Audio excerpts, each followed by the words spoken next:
The latest on the race for the White House and former President Donald Trump drawing fire for comments over the weekend attacking immigrants and quoting Vladimir Putin with approval.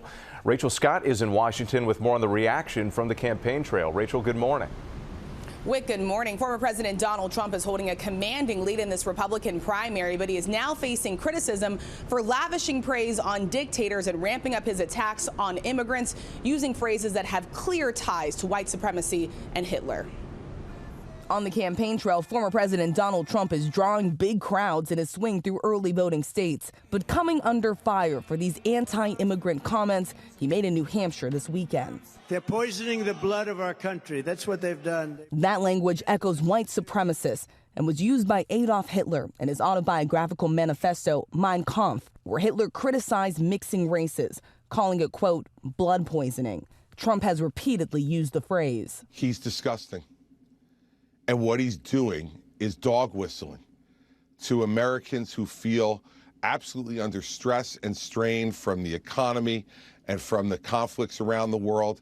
And he's dog whistling it to blame it on people from areas that don't look like us. If elected, Trump promised to carry out mass deportations, deputizing the National Guard to arrest undocumented immigrants. I will terminate every open borders policy of the Biden administration, stop the invasion of our southern border, and begin the largest domestic deportation operation in American history.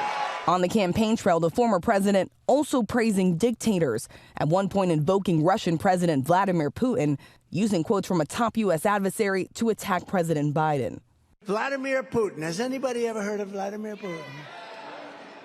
Of Russia, says that Biden's, and this is a quote, politically motivated persecution of his political rival is very good for Russia because it shows the rottenness of the American political system. The Biden campaign responding with a blistering statement, writing Trump parroted Adolf Hitler, praised Kim Jong-un, and quoted Vladimir Putin while running for president on a promise to rule as a dictator and threaten American democracy. And Trump's own words turning off some Republican voters. He takes things to the extremes, and this is part of the drama we're trying to get away from. There's no reason for it.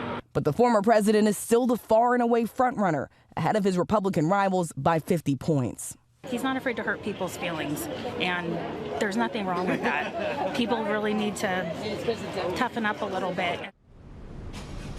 Trump, of course, has pleaded not guilty to 91 criminal charges, making this Republican primary unconventional. But our friends over at 538 pulled the historical data and found that no presidential candidate has ever been this far ahead in the national polls and gone on to lose the nomination, guys. All right, Rachel, thanks so much.